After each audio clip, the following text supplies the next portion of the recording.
Bismillahirrahmanirrahim. Assalamualaikum warahmatullahi wabarakatuh. Selamat pagi teman-teman semuanya. Alhamdulillah, pada pagi hari ini kita dipertemukan kembali dalam perkuliahan manajemen pembiayaan syariah. Nah, hari ini kita sudah masuk pada pertemuan yang keempat, dan insya Allah nanti kita akan membahas tentang penentuan nisbah dan profit margin dalam pembiayaan syariah. Namun sebelum kita membahas secara detail tentang bagaimana sih penentuan nisbah dan profit margin dalam pembiayaan syariah, mari kita awali pertemuan pada pagi hari ini dengan membaca surat Al-Fatihah.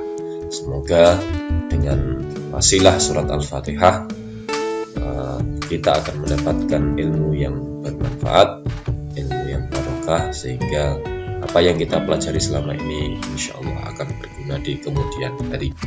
Ala niyatina wa ala niyatikum bi barakati suratil Fatihah. A'udzu billahi minasyaitonir rajim. Bismillahirrahmanirrahim. Alhamdulillahi rabbil alamin. Arrahmanir rahim. Maliki yaumiddin. Iyyaka na'budu wa iyyaka nasta'in. Ihdinas siratal mustaqim. Siratal ladzina an'amta 'alaihim ghairil maghdubi 'alaihim waladdallin. Rabbighfirli wa liwalidayya wa lil mu'minina amin. Baik, terima kasih teman-teman. Selanjutnya kita diskusikan bersama tentang penentuan nisbah dan profit margin dalam pembiayaan syariah. Jadi teman-teman ketahui bahwa dalam fikih muamalah, jadi pembahasan tentang akad itu setidaknya dibagi menjadi dua ya. Yang pertama itu akad tabaruk, dan yang kedua adalah akad tijaroh. Kalau dari akad tabaruk sendiri itu kan artinya tolong menolong ya, tolong menolong. Jadi kalau akad tabaruk itu ya sifatnya untuk mencari keuntungan akhirat kan begitu. Misalnya kemarin kita sudah membahas tentang aktivitas meminjamkan harta ya, qardul hasan dan sebagainya, itu adalah sifatnya mencari keuntungan tapi lebih dominan ke akhirat. Nah, yang kedua ada yang namanya akad tijaroh. Akad tijaroh itu ya berarti perdagangan gitu ya, bisnis ya. Artinya di sini adalah ada proses aktivitas mencari untung. Jadi tijaroh sendiri itu ya segala macam perjanjian yang menyangkut for profit transaction. Ya, jadi akad-akad ini bertujuan untuk mencari keuntungan. Nah, dalam akad tijaroh sendiri itu ada dua. Ya, yang pertama adalah NCC dan yang kedua adalah NOC. NCC itu maksudnya adalah Natural Certainty Contract. Maksudnya itu adalah kontrak yang secara alamiah memberikan hasil pasti ya. Nah, jadi kontrak ini dilakukan oleh kedua belah pihak untuk saling mempertukarkan aset yang dimilikinya, karena objek pertukarannya itu barang atau jasa ya, itu harus ditetapkan di awal akad dengan pasti, baik jumlahnya, kualitasnya, harganya, waktu penyerahannya begitu. Nah, jadi semuanya secara pasti. Ya, ini maksudnya ya contohnya misalnya akad jual beli ya, baik asalam, istisna. Kalau dalam akad sewa menyewa ada namanya ijaroh, kemudian ijaroh mutahya bitamlik, kemarin sudah kita bahas di video sebelumnya. Nah, yang kedua dalam akad ijaroh ada namanya NUC atau Natural Uncertainty Contract. Jadi kontrak yang secara alamiah tidak memberikan hasil pasti ya. Jadi kontrak ini terjadi jika pihak-pihak yang bertransaksi itu saling mencampurkan asetnya, baik real aset maupun financial aset ya, menjadi satu, kemudian menanggung risiko bersama-sama untuk mendapatkan keuntungan. Nah, di sini keuntungan dan kerugian kan ditanggung bersama-sama. Jadi ya tidak bisa memberikan kepastian pendapatan gitu. Nah, teman-teman, ya misalnya contohnya apa? Contohnya misalnya seperti musyarakah ya. Ada musyarakah wujuh, inan, abdan, wafadoh, mudorobah ya kan. muzaroah, musakoh, mukhabar dan lain sebagainya.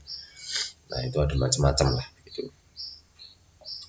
Baik, jadi kita akan membahas sistem syirkah dan penentuan nisbah bagi hasil itu kayak apa.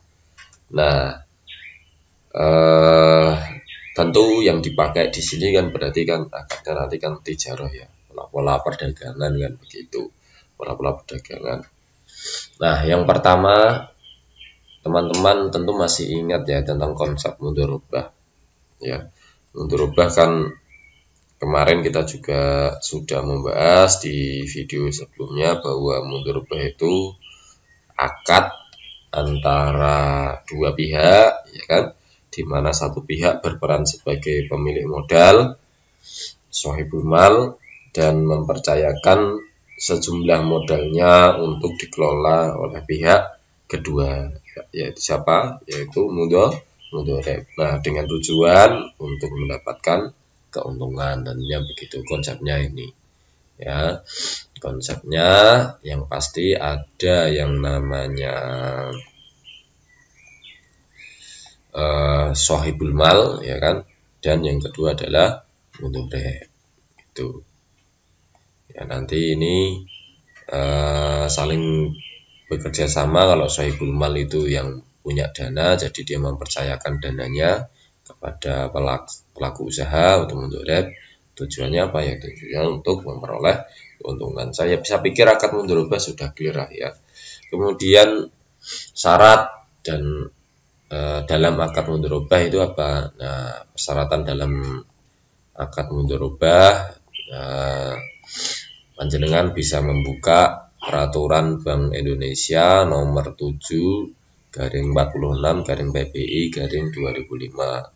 Di bab 2 pasal 6 di sana dijelaskan ya, sekurang-kurangnya ada 15 syarat ya dalam akad mudharabah. Misalnya bank satu, misalnya ya, bank bertindak sebagai shahibul mal, dia menyediakan dana secara penuh kan begitu. Kemudian jangka waktu pembiayaannya, pengembalian dananya, pembagian keuntungannya ditentukan berdasarkan kesepakatan bank dan nasabah begitu. Seterusnya itu banyak, nanti silakan teman-teman membuka peraturan Bank Indonesia ya, nanti dicari. Nah, di sana salah satunya adalah ada pembagian keuntungan itu dilakukan dengan menggunakan metode bagi untung dan rugi atau profit and loss sharing, atau metode bagi pendapatan ya, namanya adalah revenue sharing. Nah, nanti akan kita bahas itu apa sih profit and loss sharing itu, dan revenue sharing itu seperti apa konsepnya ya, gitu. Nah, baik teman-teman, profit dan revenue sharing ini apa sih maksudnya ya, jadi gini teman-teman, dalam sistem bagi hasil itu ada dua ya. Ada yang pertama adalah profit sharing ya. Yang kedua adalah revenue sharing ya. Kalau profit sharing ya, kalau profit sharing ini menggunakan basis perhitungan berupa laba yang diperoleh mudharib ya dalam pengelolaan usahanya ya, dalam pengelolaan usahanya. Nah, maka jadi profit sharing itu perhitungan bagi hasilnya teman-teman itu didasarkan pada hasil neto ya, hasil bersih dari total pendapatan setelah dikurangi dengan biaya-biaya yang dikeluarkan untuk mendapatkan pendapatan tersebut gitu. Jadi apabila suatu bank menggunakan sistem profit sharing ya, kemungkinan yang akan terjadi bagi hasil yang akan diterima shahibul mal ini semakin kecil. Karena apa? Karena pendapatannya ini bersih ya, jadi setelah dikurangi dengan biaya-biaya. Jadi kondisi ini tentu ya mempengaruhi keinginan masyarakat untuk menginvestasikan dananya pada bank syariah ya gitu. Kemudian yang kedua, revenue sharing. Revenue sharing ini menggunakan basis berupa pendapatan yang diperoleh mudharib Terus berarti ini menunjukkan adalah bruto begitu. Nah, jadi perhitungan bagi hasilnya didasarkan pada total seluruh pendapatan yang diterima sebelum dikurangi dengan biaya-biaya. Nah, bank yang menggunakan sistem revenue sharing ini kemungkinan yang akan terjadi adalah tingkat bagi hasil yang diterima oleh pemilik dana itu akan lebih besar dibandingkan tingkat suku bunga pasar yang berlaku. Nah, maka kondisi ini mempengaruhi pemilik dana untuk berinvestasi di bank syariah dan dana pihak ketiga juga akan meningkat gitu. Nah, di dalam perbankan syariah di Indonesia sendiri ya, jadi sistem bagi hasil yang diberlakukan itu adalah sistem bagi hasil yang berlandaskan pada sistem revenue sharing gitu ya. Nah, oke teman-teman. Gitu ya. Kira-kira sistem bagi hasil itu ada profit sharing, ada revenue sharing. Oke, kemudian yang kedua. Maksudnya selanjutnya. Fikihnya gimana ini? Pandangan fikihnya tentang revenue sharing dan profit sharing ini, apakah ada ulama yang menyatakan tentang ini atau tidak kan begitu. Nah, teman-teman, jadi dalam kalangan ulama fikih ini juga ada perbedaan pendapat ya teman-teman ya. Ada perbedaan pendapat tentang masalah revenue sharing dan profit sharing. Jadi, nah, ulama fikih yang mendukung penggunaan revenue sharing ini misalnya seperti Imam Syafi'i ya. Imam Syafi'i mengatakan mudhorib tidak boleh menggunakan harta mudhorobah sebagai biaya baik dalam keadaan menetap maupun berpergian di perjalanan. Kenapa? Karena mudhorib ini telah mendapatkan bagian keuntungan, maka dia tidak berhak mendapatkan sesuatu atau nafkah dari harta itu. Dengan kata lain, mudhorib mendapat bagian yang lebih besar daripada sahibul mal gitu.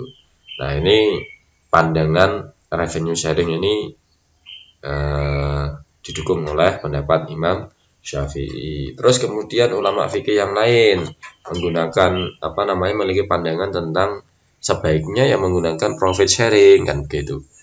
Nah, Imam Abu Hanifah, Imam Malik, kemudian Zaidiyah, beliau mengatakan mudhorib dapat membelanjakan hartanya, ya, harta mudhorobah hanya bila perdagangannya itu di perjalanan saja, baik itu berupa biaya makan, minum, atau pakaian. Ini menunjukkan bahwa boleh menggunakan harta mudhorobah, tapi tentu ada batasnya ya. Ketika di perjalanan, misalnya kayak berupa biaya makan, minum, pakaian, dan sebagainya. Imam Hambali juga membolehkan mudhorib untuk menafkahkan sebagian dari harta mudhorobah baik dalam keadaan menetap atau berpergian dengan izin sahibul mal. Ini ada perlu digarisbawahi bahwa harus ada izin dari sahibul mal.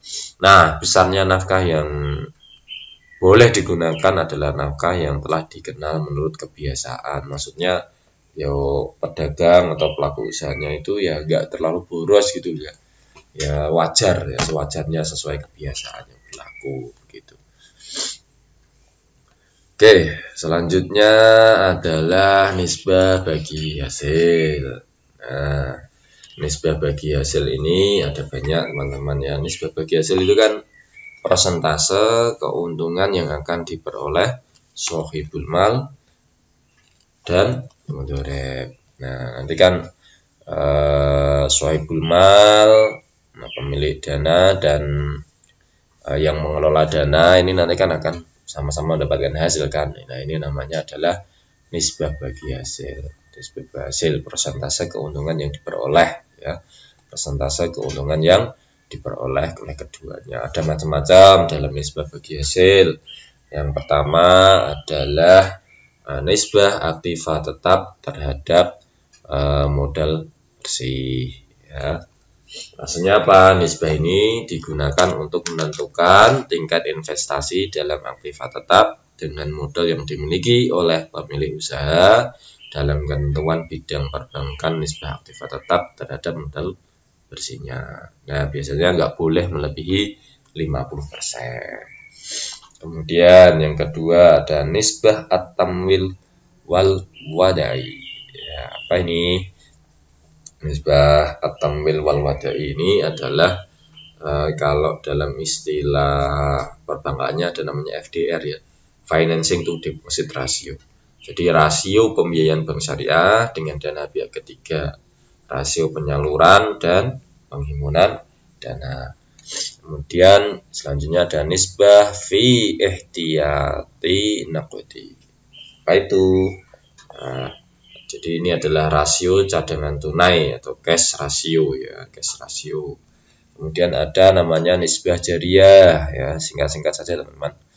Nisbah jariyah ini adalah rasio lancar atau quick ratio. Jadi perbandingan antara aktiva lancar dan kewajiban jangka pendek. Kemudian ada nisbah jumlah modal.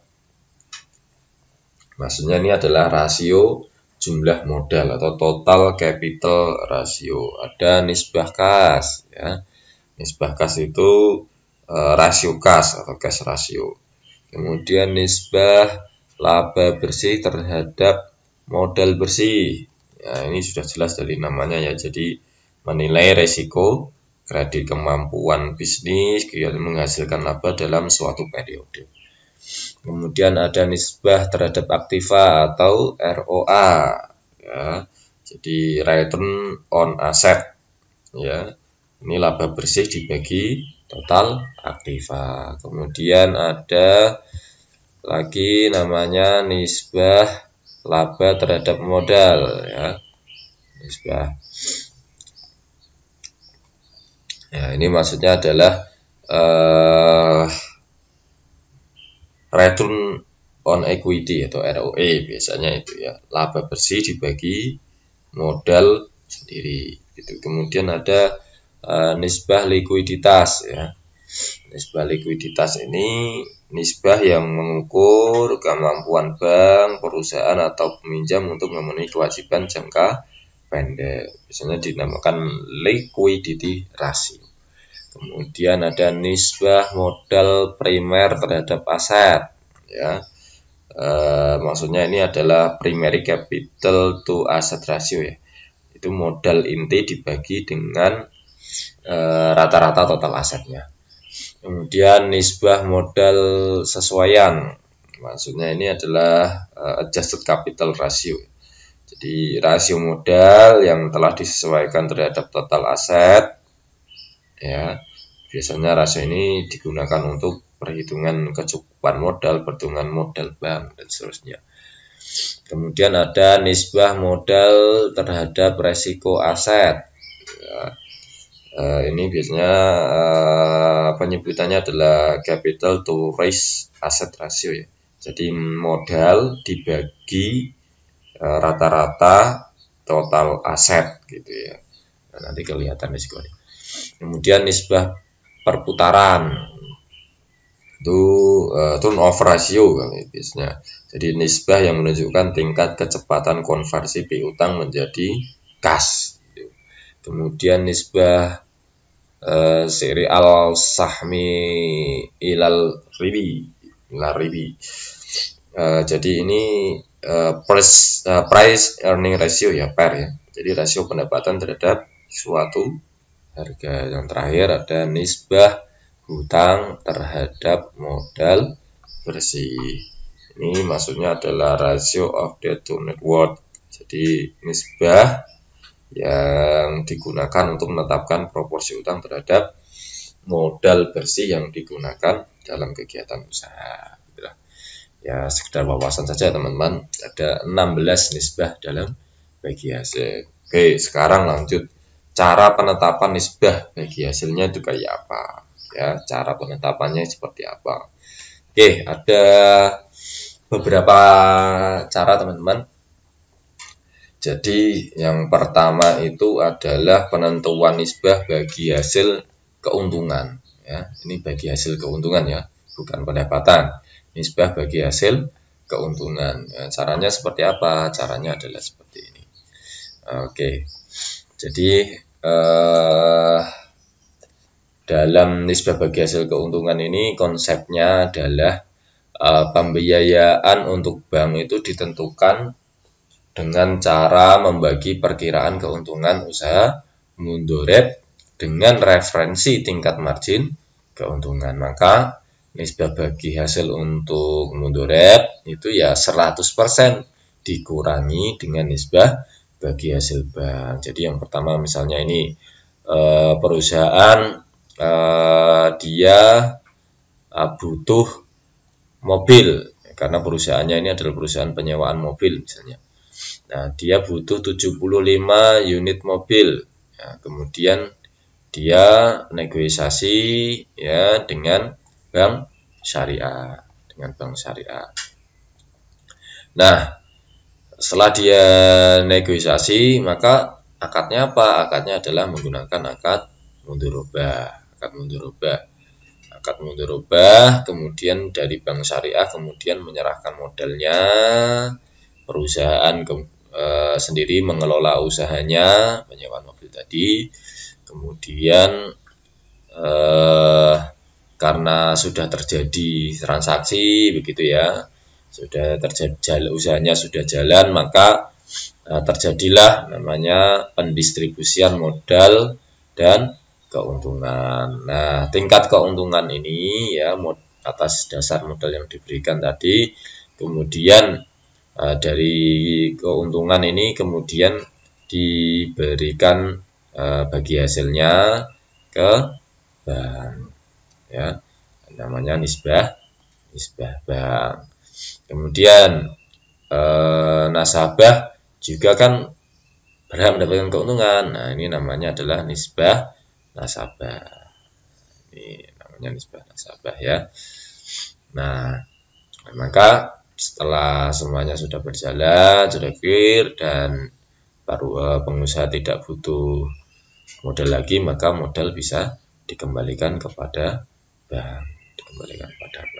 Nah, caranya gimana ya tadi ya, bagi hasil untuk mundoreb itu ya 100% dikurangi nisbah bagi hasil bank, tergantung kesepakatannya berapa, gitu, sederhana sekali. Kemudian yang kedua, penentuan nisbah bagi hasil yang untuk pendapatan ya teman-teman, pendapatan. Kalau tadi kan bagi hasil keuntungan, sekarang bagi hasil pendapatan. Nah, kalau nisbah bagi hasil pendapatan, maka teman-teman perlu ketahui bahwa dalam memperkirakan keuntungan itu kan ada beberapa hal ya, yang perlu diketahui. Jadi yang pertama ini adalah tentang perkiraan penjualan. Nah, perkiraan penjualan itu maksudnya apa? Perkiraan penjualan ini terdiri dari perkiraan volume penjualan setiap bulan ya, atau transaksi setiap bulannya bagaimana. Kemudian frekuensi penjualan setiap bulannya bagaimana, fluktuasi harga penjualan, rentang harga penjualan, kan begitu. Termasuk margin keuntungan setiap transaksi. Jadi perkiraan keuntungan ini didasarkan beberapa hal teman-teman, prinsipnya. Nah, kemudian yang kedua adalah cash to cash cycle. Cash to cash cycle itu apa? Yaitu waktu yang dibutuhkan untuk mendapatkan cash kembali atau jumlah hari antara arus kas keluar pertama dengan arus kas masuk berikutnya ya. Ada namanya persediaan, namanya proses barang, namanya piutang dagang gitu. Kemudian faktor lain adalah delayed factor ya. Delayed factor ini maksudnya adalah waktu yang ditambahkan pada cash to cash cycle tadi untuk mengantisipasi timbulnya keterlambatan. Itu juga perlu diperhitungkan juga. Kemudian perkiraan COGS itu cost of goods sold. Jadi maksudnya perkiraan biaya-biaya yang langsung berhubungan dengan kegiatan penjualan, misalnya seperti biaya pengangkutan, biaya pengemasan, biaya lain-lainnya gitu. Dan tentu perkiraan overhead cost ya. Biaya overhead cost ini biaya yang perkiraan biaya yang tidak langsung berhubungan dengan kegiatan penjualan, misalnya kayak sewa kantor, gaji karyawan, dan seterusnya. Nah, maka nisbah bagi hasil banknya ini adalah berdasarkan perkiraan keuntungan dibagi dengan referensi margin keuntungannya gitu. Nah, nisbah bagi hasil banknya itu rasionya seperti apa, referensi keuntungannya berapa, nah perkiraan keuntungannya berapa, nah itu nanti berarti perkiraan keuntungannya dibagi dengan referensi marginnya. Nah, maka nisbah bagi hasil bank mudorib itu sama dengan 100% ya, 100% dikurangi dengan nisbah bagi hasil bank. Jadi mudorib atau nasabahnya, pengelola dananya ini dia punya bagi hasil itu 100% dikurangi bagi hasil banknya gitu. Oke, selanjutnya yang ketiga adalah penentuan nisbah bagi hasil yang sifatnya adalah bagi hasil penjualan ya teman-teman. Oke, kalau tadi berdasarkan pendapatan, sekarang bagi hasil penjualannya. Jadi konsepnya sama, jadi untuk memperkirakan penjualan ya, perkiraan penjualan ini kan ada beberapa faktor. Yang pertama perkiraan penjualan sendiri ya, perkiraan penjualan sendiri tadi sudah saya jelaskan, misalnya kayak volume penjualan setiap bulan, transaksinya berapa, frekuensi penjualan setiap bulannya gimana, fluktuasi harga penjualannya gimana, rentang harga penjualan dan sebagainya. Nah, ini yang perlu diketahui sebelum untuk menetapkan nisbah bagi hasil banknya. Nah, kemudian cash to cash cycle tadi ya, cash to cash cycle itu apa teman-teman? Cash to cash cycle itu waktu yang dibutuhkan untuk mendapatkan cash kembali, misalnya kayak lamanya persediaan, namanya proses barang, namanya piutang dagang tadi. Kemudian delayed factor. Nah, delayed factor ini tadi apa? Delayed factor ini waktu yang ditambahkan pada cash to cash cycle untuk mengantisipasi timbulnya keterlambatan pembayaran dari mudorib kepada bank gitu. Nah, maka nisbah bagi hasil bank ini memperhitungkan perkiraan penjualan dan referensi margin keuntungannya sama.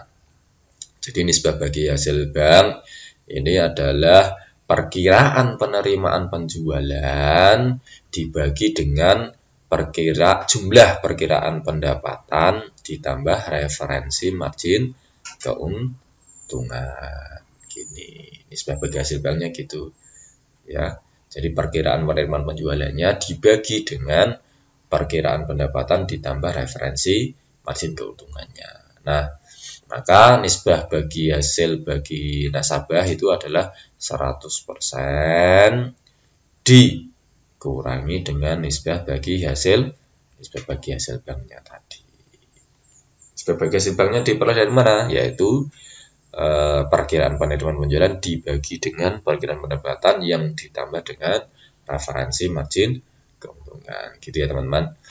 Oke, kemudian ada juga yang menggunakan pendekatan tawar menawar ya. Tawar menawar ini maksudnya adalah nisbah bagi hasil bagi bank antara bank dengan mudorib ini berdasarkan proses tawar menawar. Ya, saya yakin ini akan menemukan sebuah titik temu atau equilibrium ya, keseimbangan, kesepakatan kedua belah pihak. Tidak mungkin kan misalnya dari sisi mudorib bagi hasil banknya lebih besar, dia mungkin akan tidak menerima. Sebaliknya juga dari bank juga nggak akan menerima jika nisbah baginya lebih besar daripada mudorib. Ya tergantung saling ridho lah antara dunia lah begitu. Itu kalau pendekatan tawar menawar. Oke. Oke teman-teman ya, tadi sudah tentang profit margin dalam akad mudharabah ya. Sekarang ini kita akan berbicara tentang penentuan profit margin dalam akad tijarah ya.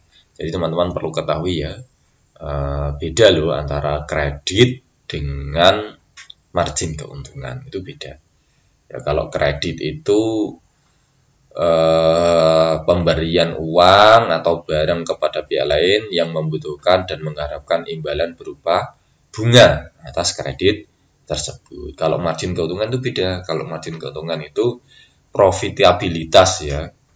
Ya, jadi ada rasio profitabilitas, rasio keuntungan yang mengukur efektivitas manajemen secara keseluruhan yang ditunjukkan oleh besar kecilnya keuntungan yang diperoleh dalam hubungannya dengan penjualan dan investasi. Ya, tanda garis besarnya adalah penjualan dan investasi. Kalau kredit kan tadi berdasarkan bunga kan, kalau ini sifatnya didasarkan pada penjualan dan investasi gitu. Nah, ada beberapa faktor ya dalam penentuan margin keuntungan ini ya. Faktornya apa saja? Faktornya adalah yang pertama adalah biaya overhead. Ya, jadi faktor naik turunnya margin keuntungan itu ya tergantung pada biaya overhead. Biaya overhead itu apa teman-teman? Jadi biaya yang seperti tenaga kerja ya, kemudian administrasi dan umum, kemudian biaya penyusutan, biaya pencadangan, penghapusan aktiva produktif, kemudian biaya-biaya lainnya yang berkaitan dengan operasional bank.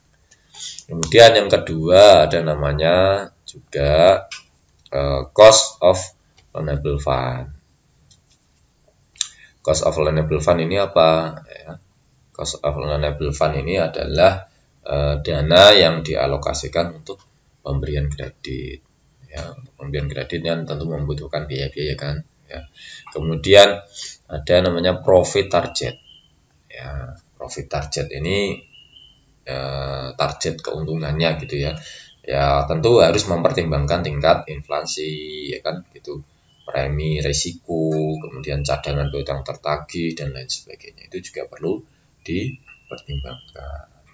Nah, intinya gitu. Jadi ada 3 variabel yang signifikan dalam mempengaruhi penentuan margin, yaitu ada biaya overhead, kemudian cost of loanable fund dan profit target gitu.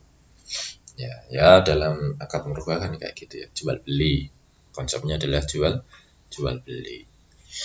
Oke, kemudian penentuan harga jual. Nah, ini penentuan harga jual bank itu sebagai bagaimana? Nah, ini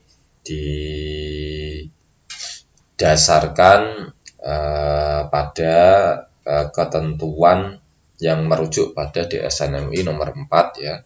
DSN MUI garing 4 garing 2000 yang menyatakan bahwa harga beli ya, dalam kaitan ini bank harus memberitahu secara jujur harga pokok barang kepada nasabah sekaligus biaya yang diperlukan.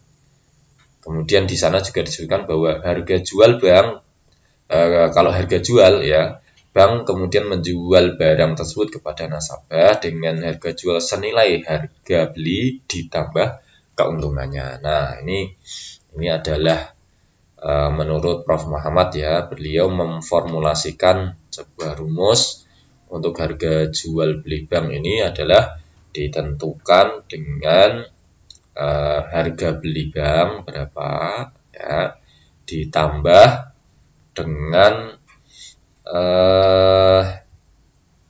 waktu dikali cost recovery. Jadi waktu ditambah waktu dikali cost recovery-nya biaya. Cost recovery-nya berapa ditambah dengan margin keuntungan yang diinginkan. Nah, jadi ketemulah harga jual bank. Jadi bank ketika akan menyerahkan produk atau jasa yang diberikan kepada nasabah ini adalah berdasarkan harga beli banknya berapa ya, ditambah dengan waktu dikali cost recovery-nya. Cost recovery ini maksudnya nilai biaya yang dikeluarkan bank untuk menyelesaikan pembiayaan. Kan ada biaya-biayanya kan. Ya, misalnya target penjualannya berapa dikali dengan estimasi biaya operasionalnya dalam 1 tahun kan gitu kan. Nah, maka ini perlu diperhitungkan juga, kemudian ditambah dengan margin keuntungan yang diinginkan, maka ketemulah namanya harga jual bank. Kemudian ada juga dengan model uang muka, diskon dan harga jualnya gimana itu. Nah, kalau ada uang muka, ada diskon, maka konsepnya beda dengan yang tadi. Maka harga jual bank ini adalah sama dengan harga beli banknya berapa ya, dikurangi dengan uang muka ya, dikurangi dengan uang muka ini ya. Kemudian ditambah dengan waktu dikali cost recovery tadi, dan ditambah margin keuntungan yang diinginkan. Nah, ini bedanya di sini, ada uang muka. Maksudnya kalau seorang nasabah pengen membeli sebuah sepeda motor ya, mengajukan pembiayaan ke bank syariah, tapi dia memberikan uang muka, maka cara perhitungan harga jual banknya adalah harga beli bank ini dikurangi dengan uang muka dulu ya, dikurangi dengan uang muka, sehingga tidak akan merugikan nasabah gitu, artinya begitu. Nah, kemudian beda lagi kalau ada misalnya bank mencarikan barang ke produsen, ternyata di sana ada diskonnya juga, ya kan? Misalnya ada potongan harganya, maka harga jual bank ini juga harus dikurangi dengan diskon. Jadi harga beli banknya ini dikurangi dengan diskon dan dikurangi dengan uang muka, ditambah dengan waktu dikali cost recovery, ditambah margin keuntungan jaringan. Ini sama konsepnya. Jadi bedanya hanya di sini. Bedanya adalah dikurangi diskonnya dulu dan uang mukanya. Itu teman-teman ya. Nah, maka akan ketemu harga jual bank. Baik teman-teman, saya pikir cukup ya tentang materi hari ini, penentuan nisbah dan profit margin dalam pembiayaan syariah. Ya, semoga bisa memahamkan. Sekaligus saya mohon maaf jika banyak kekurangan. Sampai bertemu kembali di pertemuan berikutnya. Sampai jumpa. Assalamualaikum warahmatullahi wabarakatuh.